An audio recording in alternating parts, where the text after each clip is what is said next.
Hey, how's it going? Rich from Elk Endeavors here. Hey, today I wanted to talk to you about the 5 emotions that influence our money blueprint. Okay, 5 emotions that influence our money blueprint. And I'll talk a little bit about the money blueprint as well. Before we get started, I want to ask you, as I usually do, I haven't been over the last couple of days, but why not you? Why can't you be successful? Why can't you be successful in business, in online business, or regular, like brick and mortar business or anything, right? Why not you? That's what I've always asked myself. Why not me? Why couldn't I do this? And that's what I ask of you, and make sure that you're thinking about it. Always betting on yourself, always being able to be confident. And that's what I strive for in my channel, to make sure that I'm offering as much as I can to ensure that you're getting what you need to be confident and to be ready to go with your online business. I do ask if you like what I have to say, please subscribe. Give me a thumbs up if you like it, and definitely comment and let me know how I'm doing, and if you have any questions, or if you'd like to see me create different content on some things, then please, by all means. I'm always looking for ideas for content.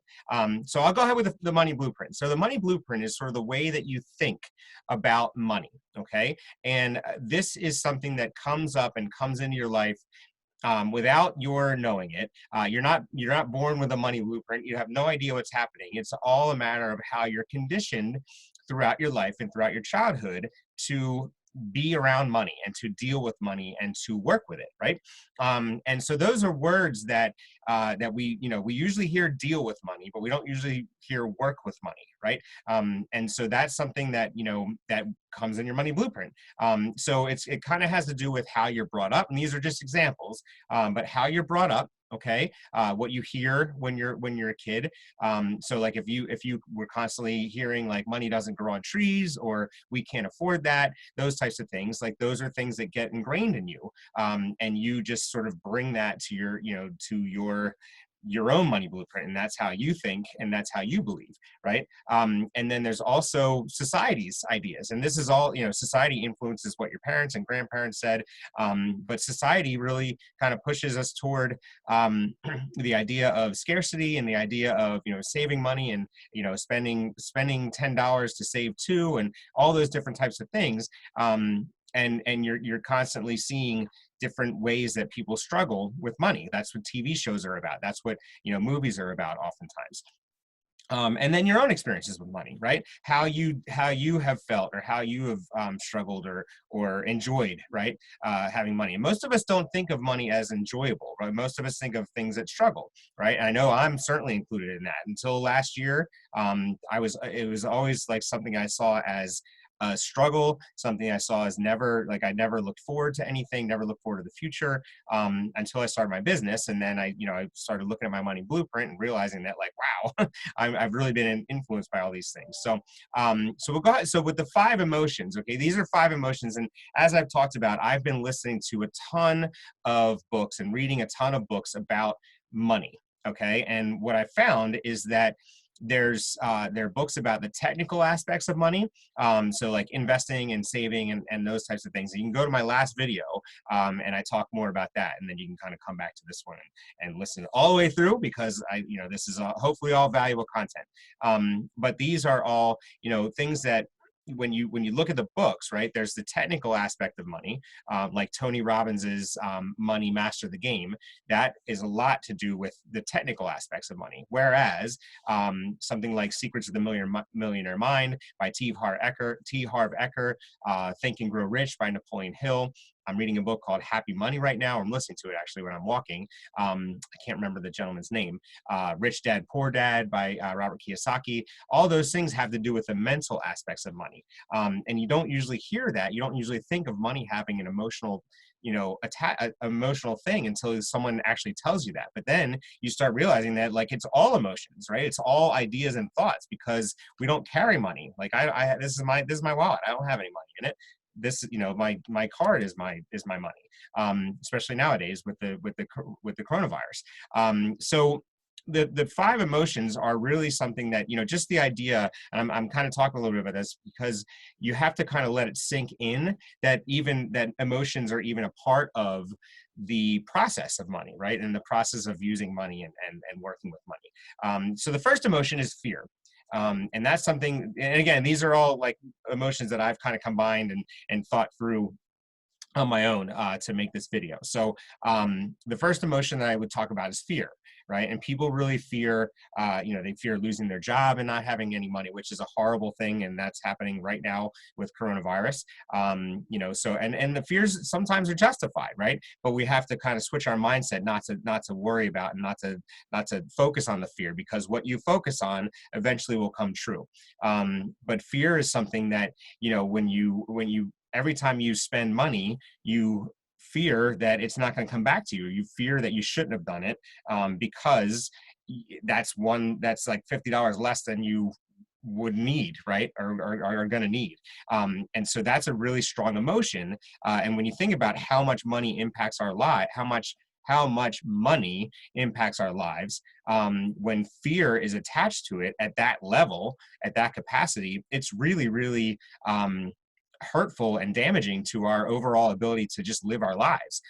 So fear is one that you want to think about how you spend your money, and what I would suggest is going through these 5 emotions, and thinking about, like, are these the ones that come in, right? Are these the ones that come in for me? So I know definitely, like, when I wrote about it, fear is certainly one that that's how I spend my money, is through fear, oftentimes. Second one's anxiety. Okay, so and that kind of goes along with fear. But when you're anxious about money, you're sort of predicting anxiety. So there's fear. I think goes in my mind. This is how I look at it. Is the fear is that, like, when you have it and then you spend it, you're fearful of what the results of that are going to be, right? Like, all of a sudden, like, you spend $50 on something, and then you're fearing that something is going to happen to the laundry machine, and you don't have that $50. You wish you had that $50 back. Whereas anxiety is really more thinking about the future. Like, am I going to have enough money? What if the washer and dryer goes out? And so you experience money and you work with it in such a way that you're constantly anxious about it. And again, these are all very damaging ways to do it, especially when you think about how much money impacts our lives and how much money has to do with what we do on a daily basis. I don't think there's a day where you don't spend any money, even with coronavirus. Like you have to get gas, or you have to do this, or it's just, even if it's just like $1, like, I would imagine that most people spend something, at least make one purchase or transaction every day. And that's it's pervasive in our lives. So when you're dealing with these emotions, you want to get out of these emotions. All right, so that's fear and anxiety. So as I'll ask you, like, and I'll put in the comments, but, like, which of these emotions do you feel most strongly? Okay, fear, anxiety, and then I'll go through the next 2, and then we'll get to the last one. So then the next one is jealousy. Okay, and thinking about, when you think about jealousy toward money, that's a matter of, like, the sort of the haves and have-nots, right? When you think about how people react to someone who has a nicer house, or someone who has a nicer car, or they got they got something new, or and you wish that you had it. And that's when you spend money or you use money to get away from jealousy, or to equal yourself, like to draw equity between you and the other person. Like, if someone, I don't know, if someone decided that they were going to buy a new, like, they decided to buy, like, the ultimate Mac Pro laptop, and you're a Mac fan, but you just haven't gone that far. That's where a jealousy might cause you to push you over the edge to get that computer, even though you might not need it, and even though like, that's not something necessarily that would be a good idea right now.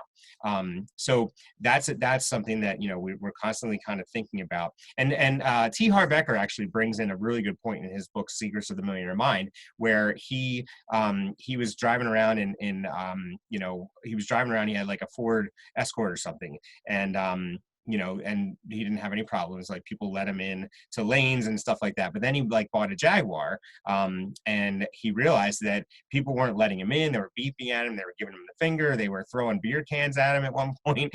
And it was all because of the fact that he hypothesizes, and I agree with him, that, like, it's all because of the jealousy of, like, him having a Jaguar and the people not having a Jaguar.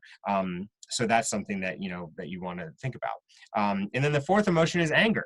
When you have to spend money on out of anger, or money angers you in some sort of way. So that's something that you really want to focus on, and or not focus on, or try to get away from, because that's, again, it's all about this pervasiveness of money. And if you constantly like think angrily about money, you're going to have an angry life, right? And that's just a drag. So what you really want to do is get to happiness with your money, right? When you think about money, you want to try to be happy. And I say try because this is not an easy thing. And I, to this day, as much as my mindset has changed about money, I'm still not happy about it. It's not like happiness is like it's a weird word for me to be thinking when I get to money. Like, I'm comfortable with money, but I still have to worry about my fear, my anxiety, my jealousy, my anger, because I'm so, you don't skip all the years that I've lived. You don't just like dry them out in a day and then move on to happiness, right? Happiness is going to take time, certainly for me, for anybody, I should say. But one of the ways that you can really move toward happiness is becoming good at receiving and at giving. So when you give money to people, or when you give something, give gifts or whatever, you have to purchase that with money, and you happily give that money over, or that gift over. That feels good, right? People love to get gifts, and it feels good to give gifts. And then you think, and this is again, T. Harv Eker says, what happens when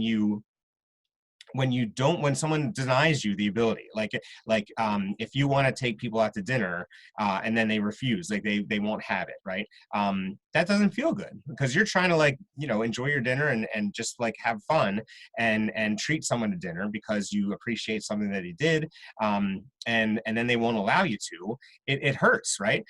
So you have to be a good receiver as well as a good giver, and as you give, you'll receive more. When you're open to receiving, it will come to you. And then when you're open to giving, you'll get more receiving. It can't happen one way. Like, people say it's better to give than receive, but there can't be more givers than receivers, because then there's nothing to give to the receivers. There's not enough receivers to get. And so that's something that's a good way to kind of move toward happiness. So I'm going to leave it for now, but I want you to tune in on Monday. Okay. I have a video coming out on Monday.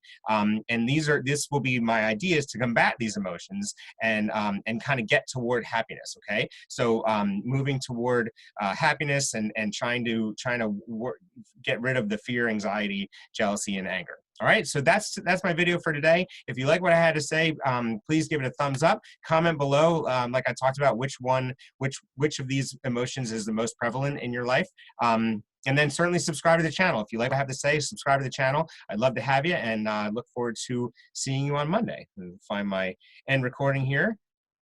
All right, thank you very much. Have a good day.